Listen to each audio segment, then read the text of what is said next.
Baik, Assalamualaikum warahmatullahi wabarakatuh. Selamat pagi, rekan-rekan mahasiswa. Salam di luhur. Baik, di sini saya akan melanjutkan materi terkait pemohon kedua ya. Yang pertama tadi saya sudah jelaskan terkait incomplete independent clause. Nah, ini yang akan kita bahas kemudian selanjutnya yaitu incomplete adjective clauses. Jadi sebelum kita masuk ke incomplete adjective clauses, perlu saya ulangi lagi bahwa clauses itu sudah dijelaskan di materi sebelumnya bahwa clauses itu ada tiga ya. Yang pertama itu simple, compound, dan complex. Tergantung nanti seperti apa pola-pola kalimatnya. Nah, yang akan kita kupas hari ini yaitu tentang adjective clause-nya. Ya, adjective clause-nya, kemudian bagaimana bentuk soalnya dalam bentuk soal TOEFL yang ada pola incomplete adjective clause-nya. Baik, sebelum kita melihat ke soal-soal, ke latihan-latihan soal, kita akan lihat dulu apa sih adjective clause itu. Nah, adjective clause itu sebetulnya dari istilahnya sebetulnya ada istilahnya adjective clause, ada istilahnya relative clause. Jadi masing-masing dari kalian nanti bisa melihat yang mana yang paling gampang diingat ya. Yang paling penting jangan sampai nanti terkecoh atau bingung dengan istilah-istilah dalam bahasa Inggrisnya. Boleh adjective clause, bisa atau boleh relative clause. Kemudian maksud dari adjective clause itu yaitu dia ingin menggabungkan dua kalimat sebetulnya, digabungkan menjadi satu buah kalimat. Nah, adjective clause itu nanti ada yang bentuknya independen, satunya yang kalimat satunya, dan satunya lagi kalimatnya berbentuk dependent. Nah, ini kalau kita kembali ke materi sebelumnya, itu kita menyinggung materi tentang complex sentence. Yang di situ ada satu independen dan satu ada dependent. Nah, dependent ini kan ada tiga ya, bisa jadi tiga. Ada verb clause, ada adjective clause, dan ada noun clause. Nah, ini yang kita bahas sekarang yaitu yang adjective clause-nya. Nah, kemudian ini table of adjective-nya. Adjective clause itu ada berbagai macam markernya. Jadi dia ada marker atau penanda-penanda bahwa itu kalimat merupakan kalimat adjective clause. Nah, di sini saya tidak akan menjelaskan secara menyeluruh, saya akan menjelaskan 1-2 poin saja. Misalkan saya di sini akan mengambil contoh who gitu ya. Who ini kegunaannya untuk menggantikan subjek orang, people. Nah, nanti di dalam kalimat itu ada kalimat independen dan ada kalimat dependent kan. Nah, kita akan lihat dulu nih contohnya. Kita harus bisa membedakan mana sih kalimat dependent dan mana kalimat independent. Nah, misalkan ada kalimat contohnya gini. A neurologist is a doctor who specializes in nervous system. Jadi a neurologist is a doctor itu sebuah kalimat independen. Ya, sebuah kalimat independen. Sedangkan kata specializes in the nervous system itu sebagai kalimat dependent. Jadi anak kalimat. Jadi anak-anak kalimat mesti butuh induk kan gitu. Nah, artinya di sini yang kita lihat adalah yang dependentnya. Nah, dependentnya ini kalau kita telah kembali, di sini kan ada kata kerja specializes in the nervous system ini sebagai keterangan. Artinya yang hilang di depan ini yaitu apa? Subjek. Jadi subjek dari kalimat dependent itu hilang dan subjeknya berupa orang.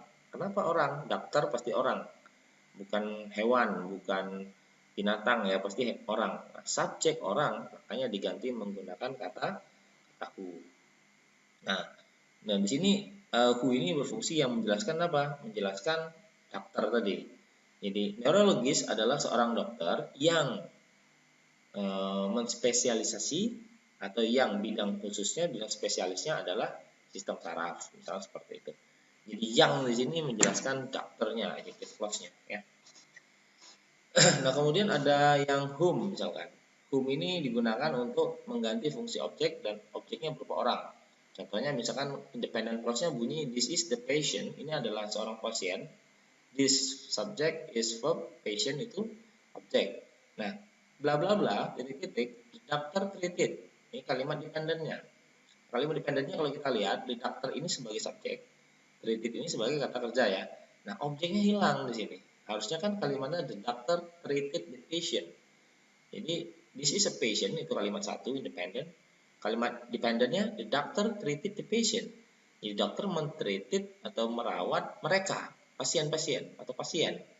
Nah, pasien ini orang, tapi fungsinya di kalimat dependent itu sebagai objek. Maka kita bisa ganti ya, supaya bisa kita gabungkan kalimat ini, kita ganti patient itu menggunakan whom tadi. adjective clause marker whom. Karena apa? Objek orang. Nah, whom itu tadi kita pindahkan ke depan dan letakkan setelah objek yang diacu di kalimat sebelumnya, yaitu patient. Maka letakkan persis setelah itu. Sehingga ketika kita terjemahkan, bunyi kalimatnya, ini adalah pasien yang dokter itu tangani. Gitu ya. Nah, untuk yang lain sama, who sama which. Who ini kepunyaan untuk orang, tapi kepunyaannya. Which itu untuk subjek objek, tapi dia benda ya. Nah, ini bedanya dengan who sama whom. Kalau who subjek orang, whom objek orang. Kalau whose bisa subjek, bisa objek, tapi dia benda selain orang.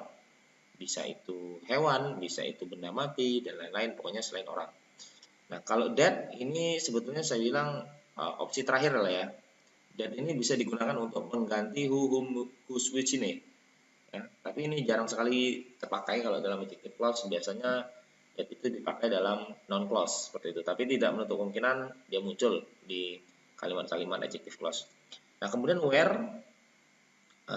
adjective clause marker where ini digunakan untuk menyatakan tempat. Contohnya misalkan here is the site where the bank plans to build its new headquarters. Di sini adalah situs. Di mana lah, situs kan tempat, maka pakainya where adjective clause-nya ya, yang paling pas. Sama dengan when. Kalau when ini menyatakan waktu ya. Jadi kalau misalkan kalimatnya this is the hour when the children usually go to bed, ini adalah jam kapan atau ketika anak-anak itu biasanya pergi tidur. Nah, kalau kita lihat di sini hour ini kan menyatakan jam, waktu. Maka adjective clause yang tepat di sini digunakan adalah when, bukan which, bukan who, bukan whom, bukan where, tapi when.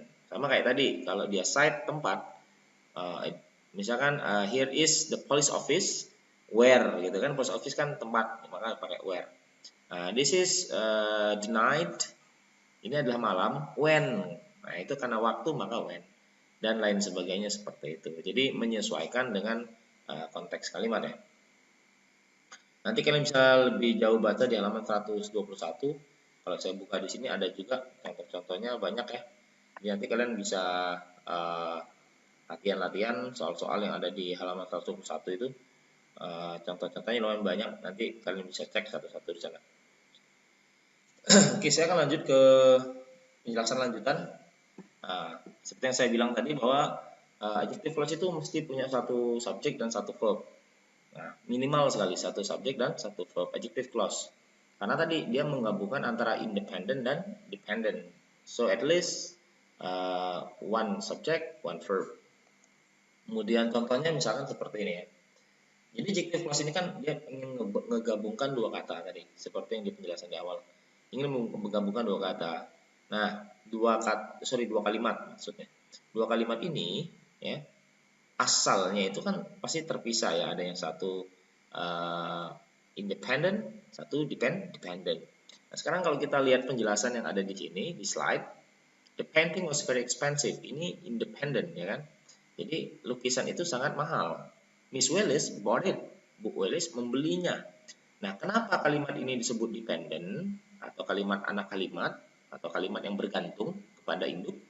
Karena kata it ini ya, yang saya tandai merah itu ada acuannya, ada it ini mengacu ke kalimat yang ada atau kata yang ada di kalimat sebelumnya. Makanya dia anak kalimat atau dia mesti ada induk. Coba misalkan kalau kalimat the painting was very expensive ini kita hilangkan, maka Miss Willis bought it itu nggak tahu kita dia beli apa. Nah, inilah disebut dependent gitu ya, karena dia bergantung dengan kalimat sebelumnya. Nah, artinya ada satu kalimat independent, satu kalimat dependent. Cara menggabungkannya yaitu kita lihat kalimat yang dependent. Nah, kita lihat kalimat independent ini bunyinya Miss Willis bought it. Bu Willis membelinya. Nya-nya itu apa? Nah, kalau kita baca di kalimat sebelumnya, lukisan itu sangat mahal. Bu Willis membelinya. Jadi yang dibeli sama Bu Willis itu yaitu painting. Nah, kita lihat di kalimat Miss Willis bought it itu ya sebagai objek di sini karena subjeknya Miss Willis, bought verb, it objek. Benda atau orang. Kalau lukisan. Nah, kalau lukisan pasti benda. Jadi benda objek, maka gantilah pakai which. Ya, nanti lihat lagi tabel adjective clause tadi. Nah, ganti pakai which. Nah, kalimat it ini Kemudian ini kita maju ganti, ya kita ganti pakai which, ya kita majukan ke depan, which Miss Willis bought. Ya, ini jadi kalimatnya which Miss Willis bought. Which itu menjelaskan apa tadi? Painting. Maka letakkan kalimat which Miss Willis bought itu setelah kata painting. Jadi bunyinya the painting which Miss Willis bought was very expensive. Lukisan yang Bu Willis beli sangat mahal. Nah, ini cara membentuk sebuah kalimat independen dan sebuah kalimat dependent digabung menjadi satu menggunakan adjective clause marker. Caranya seperti ini. Nah, ini yang salah ya. Yang salah itu yang kalau it-nya masih ngikut.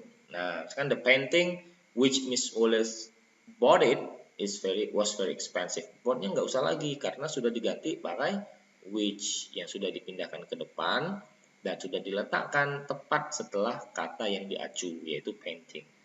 Nah, it-nya nggak perlu lagi ikut. Kalau ikut malah salah. Nah, sebagai catatan sedikit bahwa tadi di table of adjectives kan kalian sudah lihat ada 3 marker yang bisa digunakan sebagai objek ya. Yang pertama which yang tadi, which yang sebagai objek ya, kan ada which ini sebagai subjek, ada yang sebagai objek. Which yang sebagai objek, kemudian whom untuk orang itu kan sebagai objek, dan satu lagi that, dia bisa subjek atau objek dan dia benda atau orang. Nah, 3 kata ini, 3 markers ini, ketika kalian nanti ketemu di soal, ya tidak serta-merta harus muncul ya, tapi ingat dia sebagai objek ya, bukan subjek. 3 marker which, that, dan whom, ketika dia muncul di soal TOEFL, biasanya dia tidak menampakkan diri, malah dia menghilang gitu ya. Jadi pola TOEFL itu banyak yang kayak gitu tuh. Jadi ketika kita belajarnya dia ada muncul pakai which, tapi ketika soal dia tidak pakai. Dan ini polanya sah-sah saja. Dan ini malah yang paling banyak muncul di soal-soal TOEFL. Jadi ketika kita nanti lihat kalimat ini kita bandingkan dengan kalimat yang di sini ya. Which-nya hilang karena dia berfungsi sebagai objek tadi kan. Objeknya dari sini kan asal usulnya. Nah, kemudian maju jadi seperti ini kalimatnya, kemudian di sini turun lagi. Which-nya hilang. Dan ini diperbolehkan. Keterangannya di sini which omitted. Artinya ketika dia menjelaskan objek dan diganti menggunakan adjective clause marker, maka dia bisa di-omit atau reduksi kalau bahasanya ya, bisa dihilangkan. Seperti itu sah-sah saja. Dan pola ini yang sering muncul di soal-soal TOEFL. Nah, ini yang saya garis bawahi ya, pola ini yang sering muncul di soal-soal TOEFL. Artinya gini, ketika kita misalkan jawabnya ini ternyata yang ini ya, misalkan the painting which Miss Willis bought is very expensive, itu tidak muncul misalkan. Yang muncul yang ini misalkan, nah jawabnya yang tanpa which itu yang benar. Jadi kita nggak tahu nanti opsi dari soal TOEFL itu bakal muncul yang mana pilihannya. Jadi tergantung dan suka-suka yang bikin soal. Ya. Nah, kemudian ada bentuk lain dari adjective clause ini yaitu quantity word of the adjective clause. Quantity word itu misalkan kayak most of, both of ya, dan lain-lainnya. Jadi itu bisa masuk quantity word. Nah, of-nya diikuti relative clause, tapi relative clause ya adjective clause tadi. Bisa whom, bisa which. Nah, ini identiknya cuma 2 ya. Kalau whom untuk orang, kalau which untuk benda seperti itu. Sekarang saya akan kasih contoh. Contoh yang pertama yaitu misalkan he met with 2 advisors. Dia bertemu dengan 2 penasehatnya. He had known both of them for years. Dia sudah kenal keduanya selama bertahun-tahun. Nah, sekarang kalau kita lihat, ya, ini harus diperhatikan tanda baca juga. Di sini ada tanda titik. Ya, tanda titik di sini mengindikasikan bahwa kalimat itu adalah 2 kalimat yang berbeda. Satu independent, he met with 2 advisors, dan satu lagi dependent. He had known for both of them for years. Nah, kenapa independen? Tadi saya bilang, them ini ada kata yang dia acu di kalimat sebelumnya. Nah, itulah disebut dependent ya. Dia bergantung dengan kalimat sebelumnya. Sehingga ketika kalimat sebelumnya itu tidak ada misalkan, maka kalimat dependent ini kita tidak tahu them-nya itu mengacu ke siapa. Nah, itulah kira-kira penjelasannya. Nah, kemudian kalau kita lihat di sini, them ini kira-kira kan mengacu ke advisors ya. Dan them ini orang, bukan benda. Them itu bisa orang, bisa benda ya, tapi tergantung kalimat. Nah, kalau kalimat di sini kan he met with 2 advisors. Advisor ini penasehat dia. Gak mungkin hewan ya kan, pasti manusia. Nah, them ini kalau orang, objek, itu pakai whom. Maka both of whom itu nanti letakkan setelah kata advisors, kemudian baru diikuti oleh sisanya. He had known for years. Dan tanda titik harus dirubah menjadi tanda koma. Nah, inilah yang harus kalian ketahui bahwa pola kalimat seperti ini kadang-kadang muncul, tapi saya nggak kurang tahu berapa persentase munculnya. Cuma harus diwaspadai bahwa soal-soal seperti ini kadang-kadang muncul di pola-pola structure ya, pola-pola structure. Nah, jadi he met with two advisors, both of whom. Jadi bukan them lagi. Kenapa whom? Objek orang. Nah, objek orangnya atau dari mana? Two advisors itu orang. Ya, he had known for years. Jadi tinggal polanya dibalik, kemudian lanjutkan sisanya saja. Nah, ini ada satu contoh sebelum kita akhiri. Mirip dengan yang tadi saya jelaskan di contoh sebelumnya. There are 6 types of flamingos. Ada 6 jenis flamingos. All of. Nah, ini pasti ya. Dia sudah pakai tanda koma. Kalau sudah pakai tanda koma mesti tidak boleh lagi pakai them. Ya kayak tadi ya. Misalkan ini kan sudah pakai tanda koma. Jadi them-nya pasti nggak boleh dipakai kecuali di sini tanda titik. Ya. Kecuali di sini tanda titik. Misalkan kalau di sini tanda titik, ya maka di sini boleh all of them. Nah, tapi karena di sini sudah tanda koma, maka kita pakai pola yang satunya yang paling bawah ini. Ini apa yang betul? Nah, kira-kira all of which. Kenapa which? Karena dia benda. Flamingos itu hewan. Jadi dia bukan orang. Nggak boleh pakai whom. Maka all of which have long necks and beaks that curve sharply downward. Nah, jadi dia menggunakan C yang tadi, quantity word, of, dan marker dari adjective clause-nya tadi. Nah, nanti kalian bisa latihan-latihan lebih lanjut untuk materi selanjutnya. Dan materi ini juga banyak sekali latihan-latihan di buku Bruce Rogers itu. Silahkan nanti diasah lagi. Soal-soalnya banyak dan saya rasa variatif juga soalnya. Jadi nanti kalau misalkan ada pertanyaan silahkan sampaikan di Zoom meeting. Oke, terima kasih untuk part kedua. Saya akhiri. Assalamualaikum warahmatullahi wabarakatuh.